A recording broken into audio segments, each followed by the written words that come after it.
Boa noite a todos. Que a paz do Mestre Jesus esteja sempre conosco.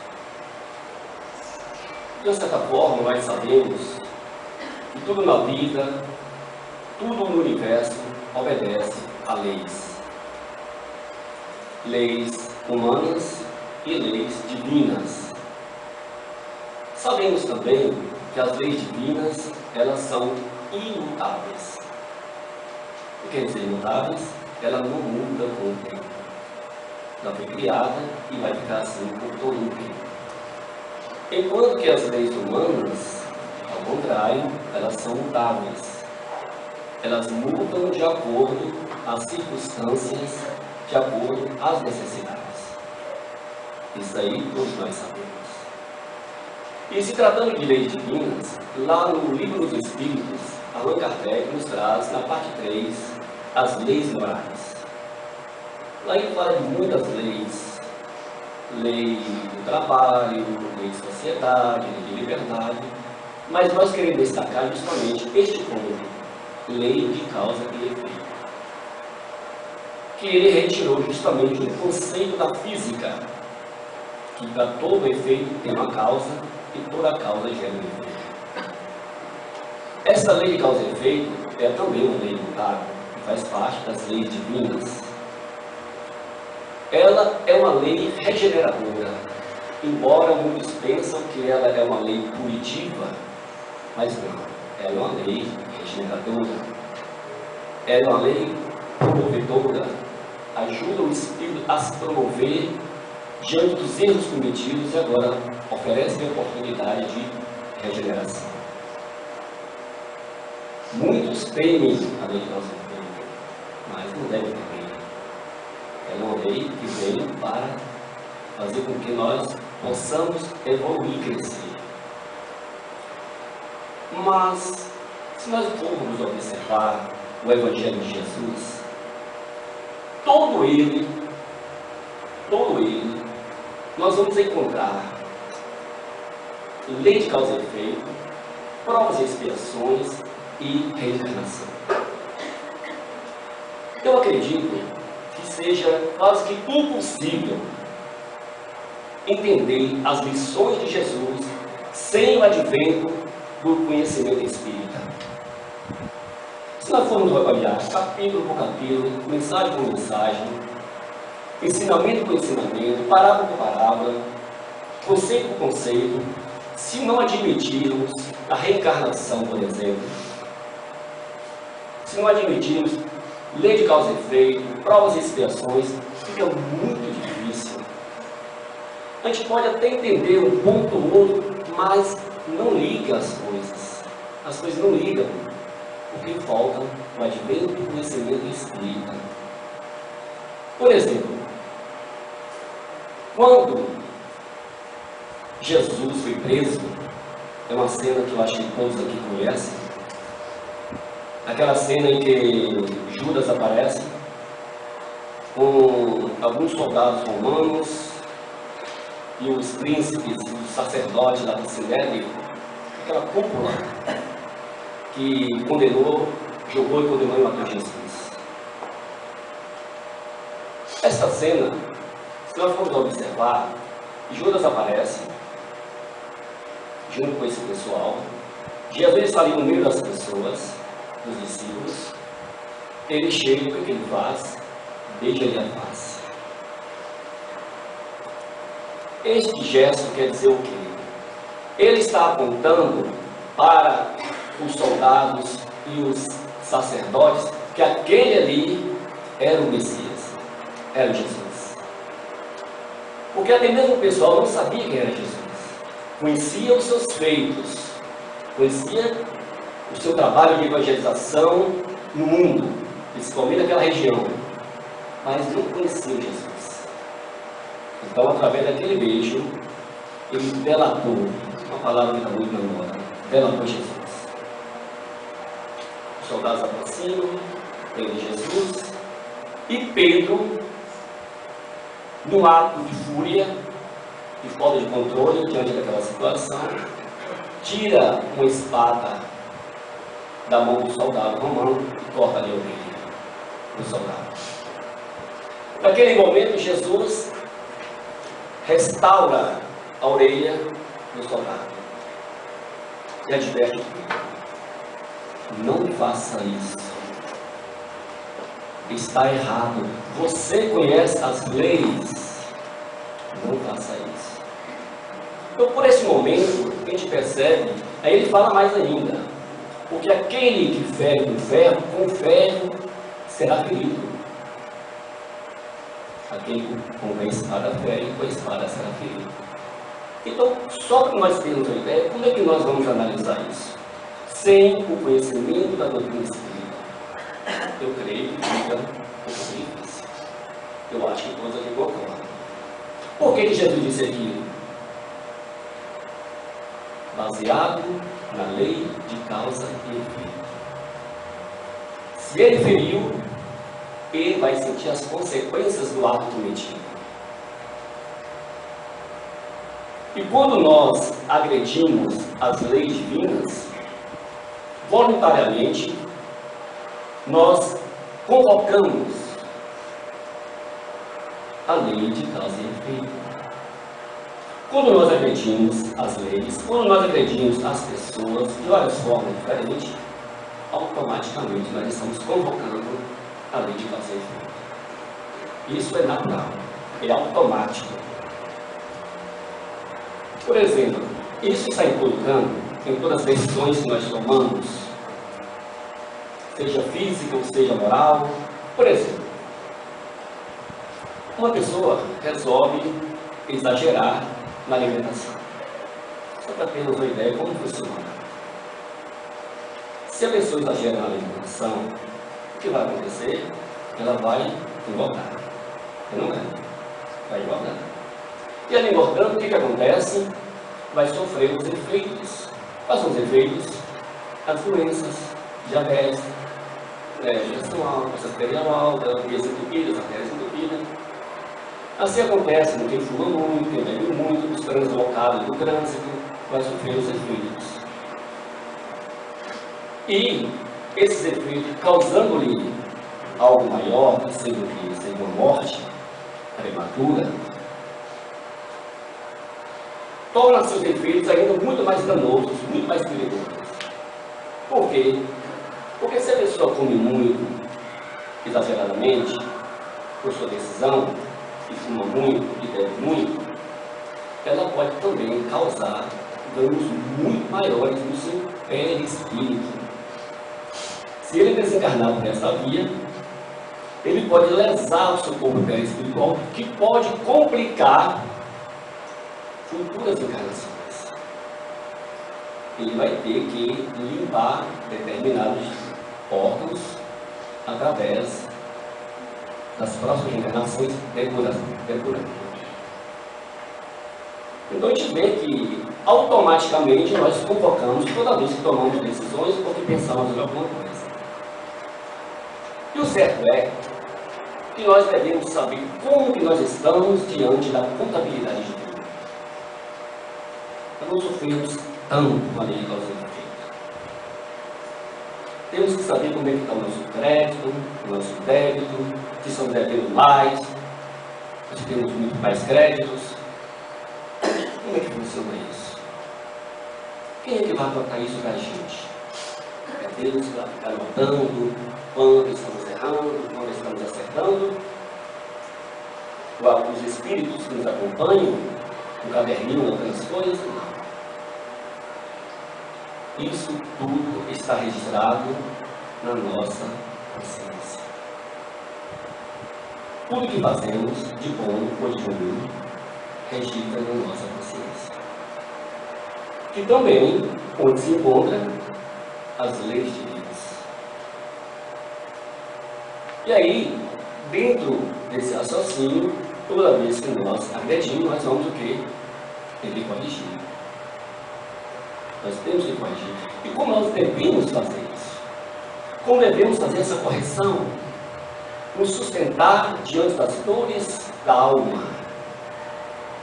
Como fazer isso? Batalhando.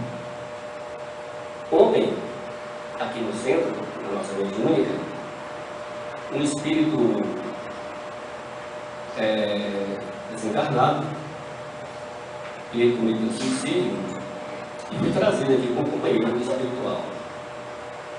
Eu achei interessante a conversa que nós tivemos e o final da nossa conversa. Eu achei interessante contar aqui hoje, porque o espírito mentor que trouxe ele aqui, ele muito perturbado, mal sabia o seu nome, não lembrava de nada.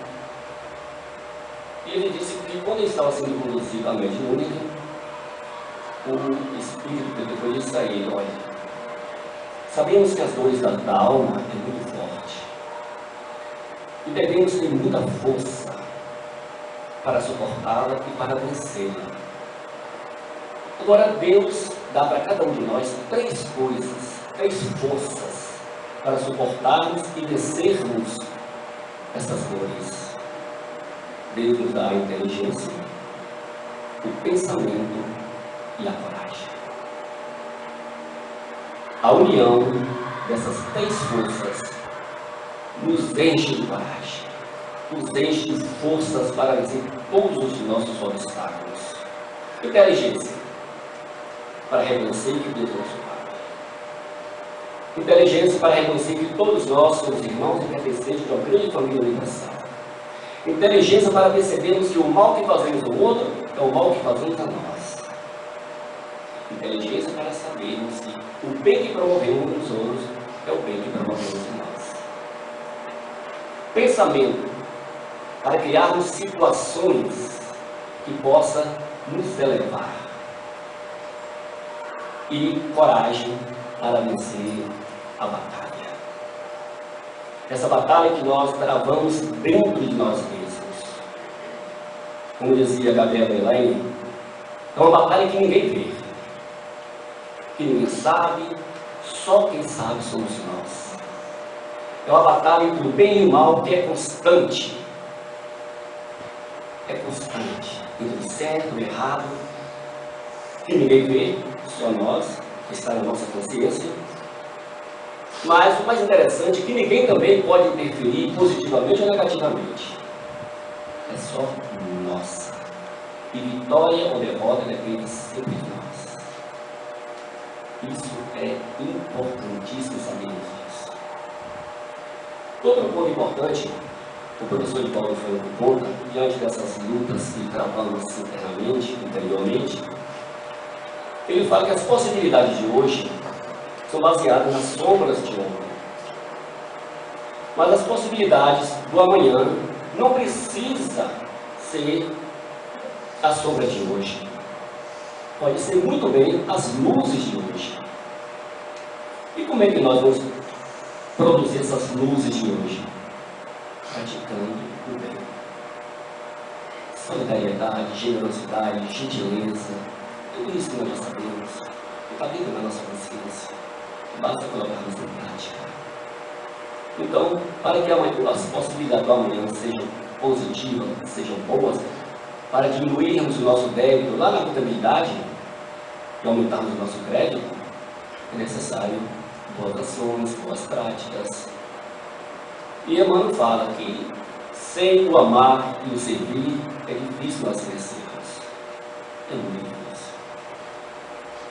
Lá no livro de Richard Simonetti, A Voz do Monte,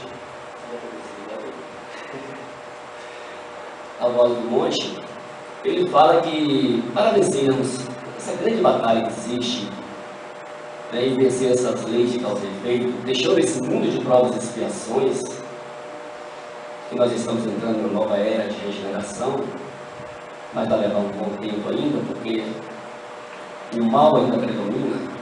Os espíritos que hoje estão aqui estão tendo as suas últimas oportunidades para crescerem, e aqueles que não quiserem simplesmente vai ter que deixar e ir para outro lugar. Mas Jacques Monel, ele conta assim, que nós devemos vencer essas batalhas, fazer esse combate de cabeça erguida, fazer de pé. Não rastejarmos no lodo, nos espinhos das sombras. Devemos manter de pé. E é uma batalha franca. Não ficarmos submissos às sombras. O que seriam as sombras? Ao mal. Devemos nos submeter ao bem para que possamos vencer essas batalhas. Ficar de pé. Olhar para a frente, olhar para o alto, olhar para as luzes e não para as trevas. E ele faz, inclusive, uma comparação assim. Vamos supor que exista uma comunidade muito distante, onde as pessoas vivem rastejando, desconhecem que podem ficar em pé. Vivem rastejando, tudo que fazem é rastejando. É que de repente chega um seminário, um emissário, e fala bem assim: olha, vocês não precisam ficar assim. Vocês não precisam viver rastejando. Vocês podem ficar em pé. Mas é possível? Claro que é possível. Mas como devemos fazer isso? Eu vou deixar com vocês um manual de como ficar de pé e olhar para o alto. E esse emissário é Jesus. E esse manual todos nós temos em casa. É o seu Evangelho. Não precisamos de mais nada. Ali tem tudo que precisamos. Basta que para isso nos predispomos a ser amanhã melhor do que hoje, depois da manhã melhor do que amanhã. E só assim que nós vamos realmente vencer essa batalha de provas e expiações, dessas sombras que trazemos ainda dentro de nós, que devemos passar. De outra forma, nós vamos ficar muito tempo ainda rastejando por entre esses escuros. Muito obrigado.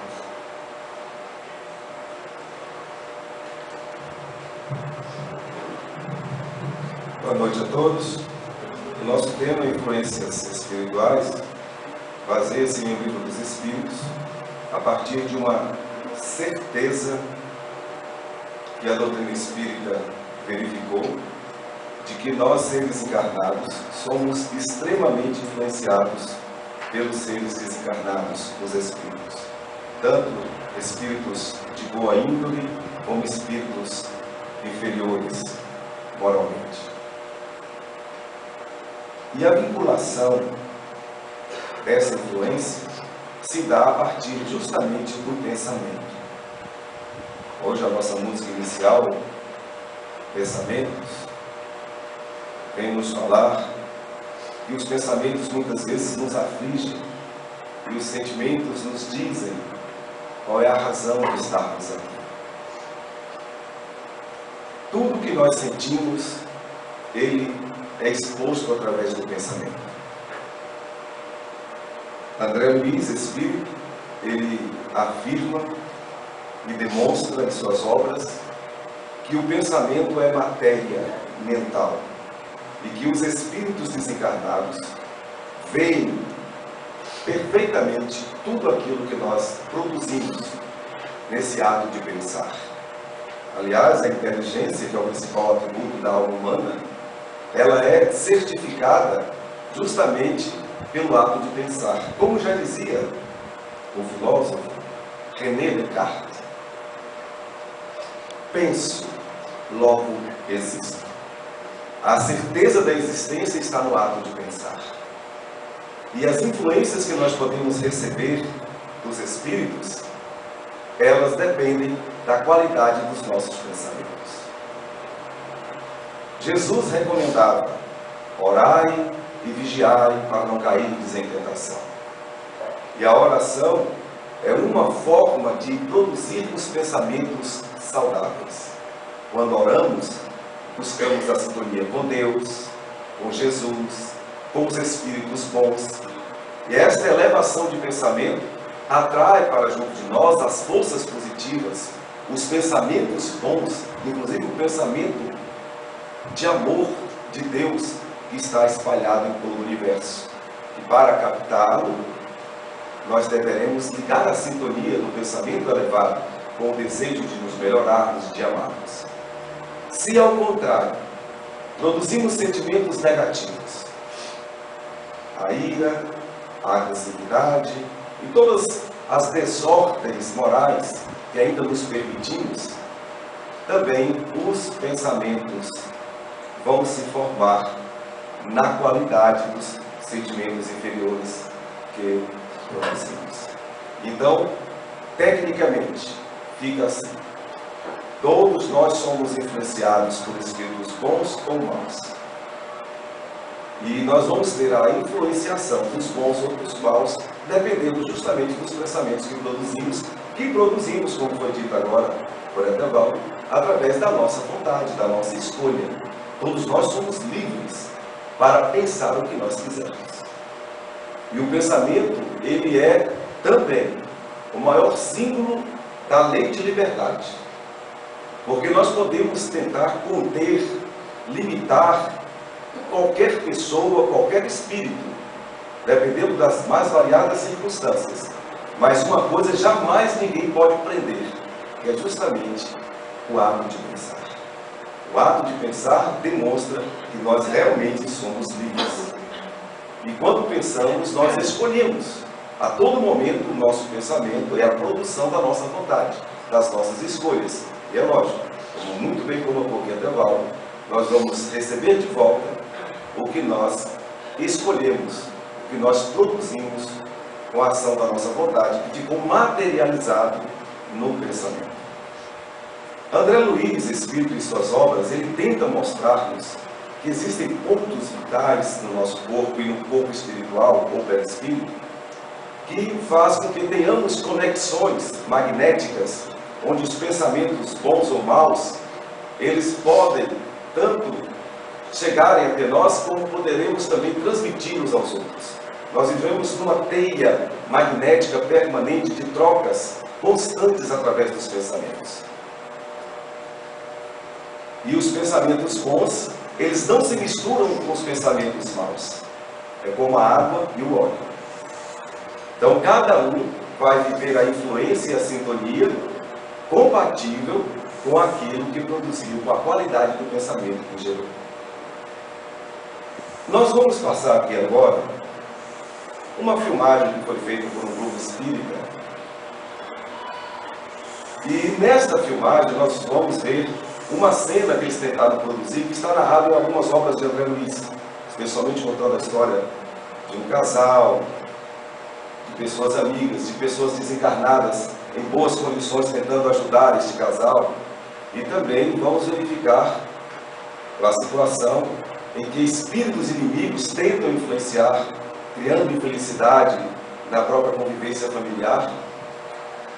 E verificaremos exatamente isso: a ação de espíritos inferiores e a ação de espíritos bons. E deixaremos as reflexões para cada um. Nesta narrativa, com base nas obras de André Luiz, nós vamos conseguir perceber, dentro daquilo que a técnica da filmagem permitiu, nós vamos perceber como as energias se entrelaçam e como a ação do bem pode fazer a diferença e como a ação do mal também pode trazer grandes desastres, como muito bem lembrou o Etevaldo. Os excessos, o excesso de bebida, o excesso de comida, o excesso de álcool, o excesso de maldade, tudo que for excessivo no campo ruim, vai nos colocar próximos de espíritos inferiores, inclusive aqueles inimigos desencarnados de outras vidas que ainda não nos perdoaram os males que lhes fizemos. Vão se aproveitar justamente das fraquezas. E nesse caso em questão, nós vamos ver um espírito tentando, através do alcoolismo, fragilizar a pessoa que ele estava tentando perseguir. A mãe desencarnada e espíritos protetores tentam interferir para que não aconteça o pior, porque a intenção do espírito inimigo é fazer com que ele fique tão alcoolizado e comece a dirigir de maneira desenfreada para provocar um acidente fatal e antecipar a sua morte. Então nós vamos ver as coisas que aconteceram ali com seus amigos, com ele, como a proteção interveio e como a prece funcionou e como os espíritos inferiores também se utilizaram daquela situação. Mas lembrando sempre de uma coisa: a ação, boa ou má, das influências que recebemos, ela sempre vai passar pelo nosso crivo, ou seja, a última palavra é nossa. Os espíritos bons vão tentar nos incluir coisas boas, mas eles não vão nos obrigar a fazer o bem. Eles vão apenas nos estimular a fazermos o bem. Nós vamos escolher se iremos ou não colocar em prática o Evangelho, como foi sugerido aqui agora há pouco.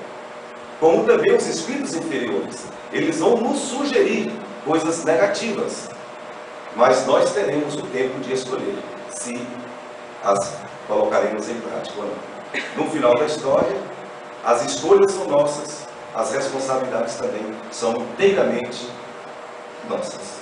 É isso que nós vamos tentar mostrar aqui nesse fechamento de reflexão da noite de hoje. Vamos à filmagem.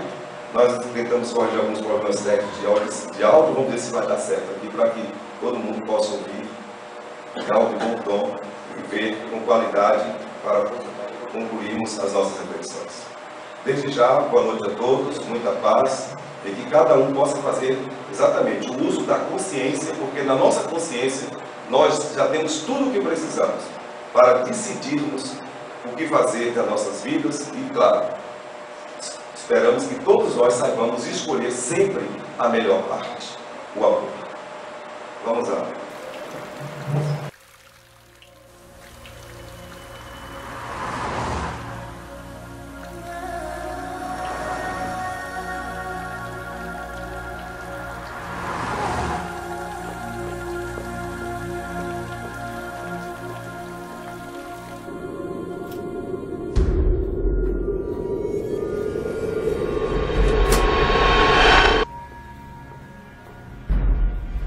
Oi, amor, cheguei.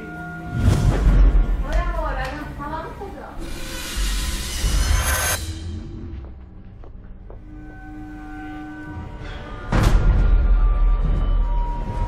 Eu quero beber. Tá cansado. Vamos beber, vamos beber, beber. E aí, amor, como é que foi lá no serviço hoje? Ah, sabe, mesma coisa de sempre. Trabalho demais, pouco reconhecimento. Você conseguiu fazer o depósito? O que eu falei? Se não é pra fazer amanhã, eu faço. Você não tá preocupando, não. A última vez você atrasou, hein? Tá, não vou atrasar dessa vez. Deu problema. Tá bom. Tô saindo, tá? Da aula. Não, eu quero beber, Pega a cerveja. Pega a cerveja, pega a cerveja. A cerveja. Isso. Cerveja.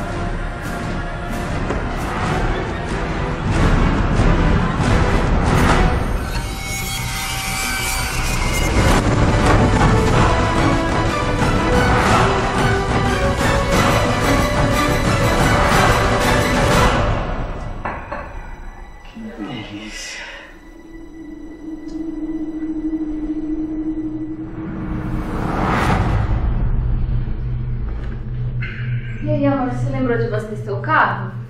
Abasteci. Pode E a ficar chave? Tá aqui em cima. Já tô saindo, tá? Pra dar aula. Tá, vai lá, vou ficar aqui. Eu tô meio cansado hoje. Tá bom, não vai sair, não? Não, vou ficar quietinho aqui. Sozinho? É, sozinho.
Ele é muito impaciente, ele não tem o hábito da prece e ele fica muito influenciável quando bebe. Vamos beber, já pega a cerveja. Vai ficar bebendo com ele o resto da vida? Eu acho que o desencarne sai hoje, ele tá bebendo com os amigos no bar. Se for voltar com ele, é melhor não voltar mais. E aí, quem tá tendo? Tá bom, mas só hoje. Essa é a parte que eu vou te matar. E aí, bom? Ah, cara, é só a Fernanda. Mas ela sabe que eu tô aqui hoje. Esse carnaval você vai passar sozinho, cara. Que o Senhor possa abençoar onde quer que ele esteja. Temos um pedido de ajuda.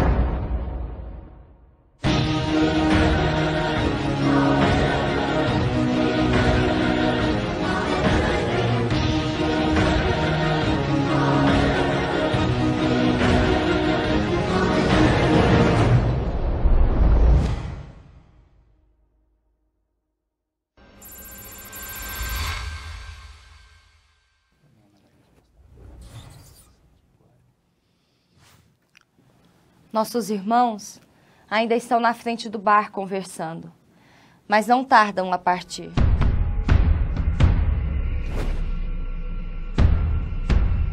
Vou comprar um outro carro e vou comprar uma moto também, para as meninas andar agarradinhas ali, cara. Falando em menina, não, e aquelas três que estavam naquela mesa do lado? Nossa, nem me fala, cara, o que é aquilo? Digo mais, digo mais. Nossa vida a partir de hoje nunca mais vai ser a mesma, meu amigo, depois dessa balada. Vamos beber todas. Eu digo mais.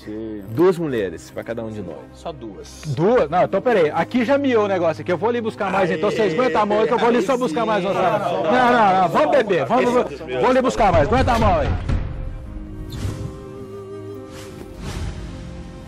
Este é Paulo, filho de nossa amiga Helena e esposo de Fernanda.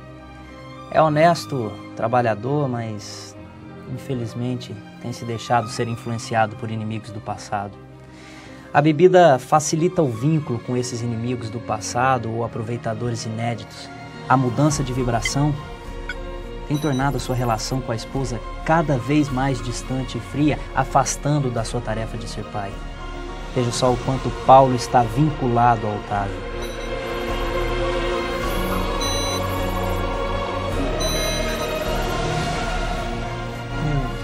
Como pôde chegar a esse ponto? Como pôde? Graças aos vínculos que foram sendo criados durante o uso da bebida.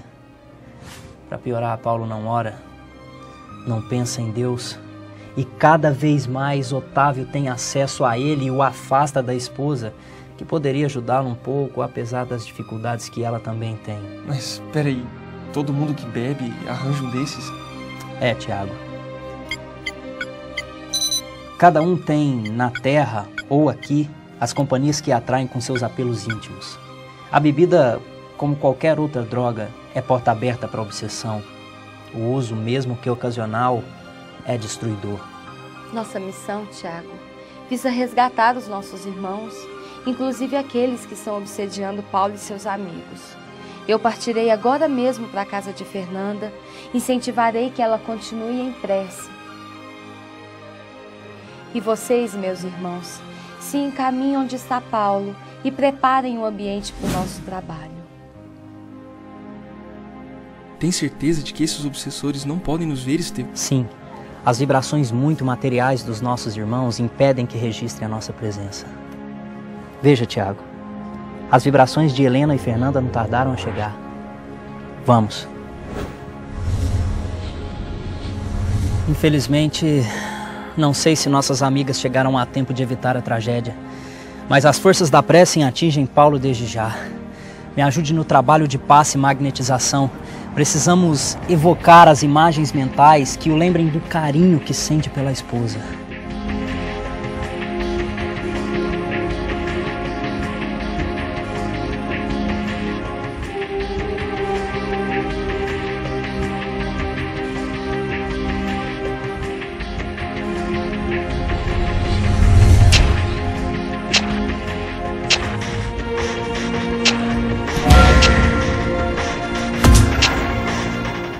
Você não percebeu o que está acontecendo, seu verme? Tem alguém ajudando eles. Faz o seguinte, vamos fazer ele lembrar o quanto essa noite pode ser boa. Mulheres, dança, bebida. Vamos, Paulão. Essa noite vai ser maravilhosa, cara. Mulherada, só pra gente. Pensa, vamos dançar muito, vamos beber muito. Vamos, cara, vamos. Ânimo, Paulo. E agora, Estevão, ele escutará quem? Isso será a escolha dele. dependerá de suas vontades, de seus anseios íntimos. Mas nós podemos aproveitar e vibrar por todos os presentes, inclusive por estes que estão insistindo na obsessão. Todos nós temos alguém que amamos e podemos inspirá-los a lembrar dessas pessoas. Continue em prece, minha querida, nossas vibrações estão chegando. Ei, moçada, chegou. Podemos partir. Bora que o negócio tá todo mundo...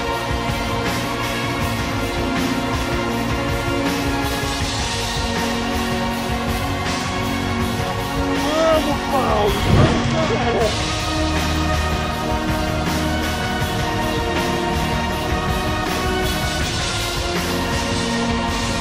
Bora!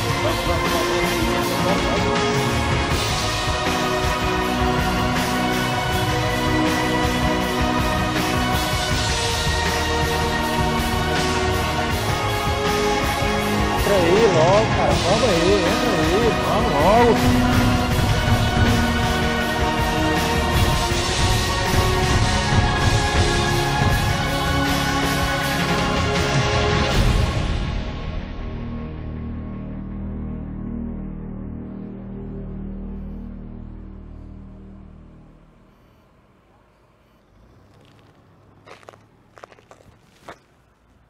Fernanda?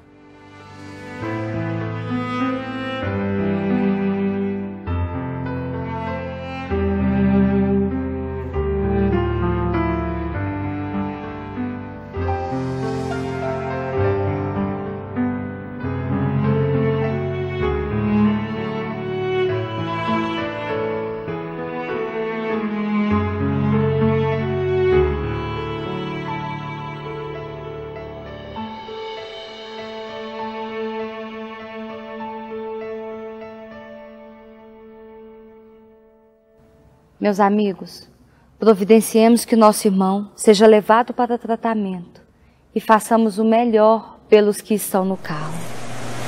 Ai, esse idiota desse Paulo. É Fernanda pra lá, Fernanda pra cá. Deixa o cara, Maurício. Ô, vai mais devagarinho, que eu não quero morrer hoje cala não, a boca, cara. Fernanda. Eu dirijo muito melhor bêbado do que quando eu tô seco. Roleta russa! Vamos fazer roleta russa! Não para não! Não para não!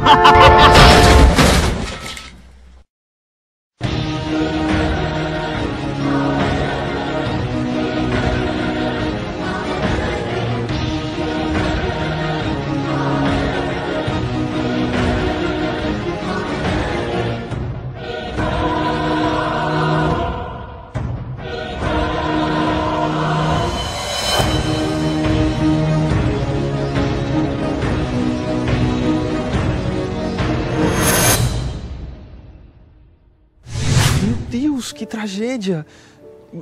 Helena, ele tá morto. O desligamento já começou, Tiago.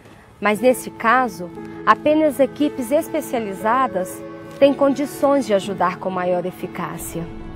Corpo inerte, meu irmão, nem sempre significa libertação da alma. Estevão, eu peço que você inspire os vizinhos para que busquem ajuda. Mas eu não tô entendendo.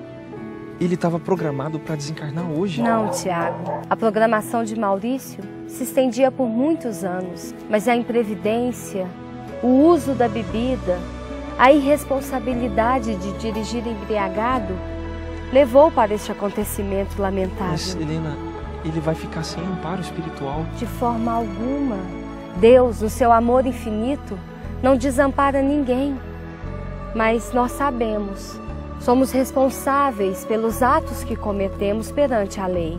O problema é que Maurício sempre esteve muito arraigado ao materialismo e, por isso, hoje tem dificuldade pelo seu desprendimento.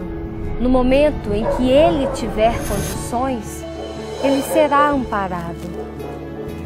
Veja, o auxílio já está chegando.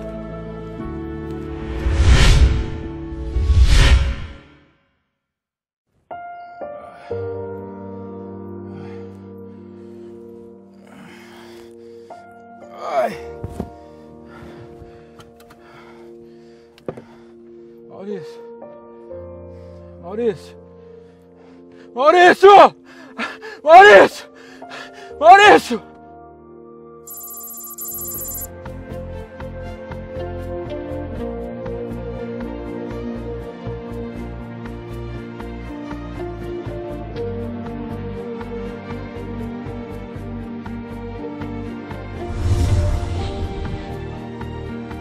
Filho, é chegado o momento de repensarmos a sua vida. Precisamos conversar.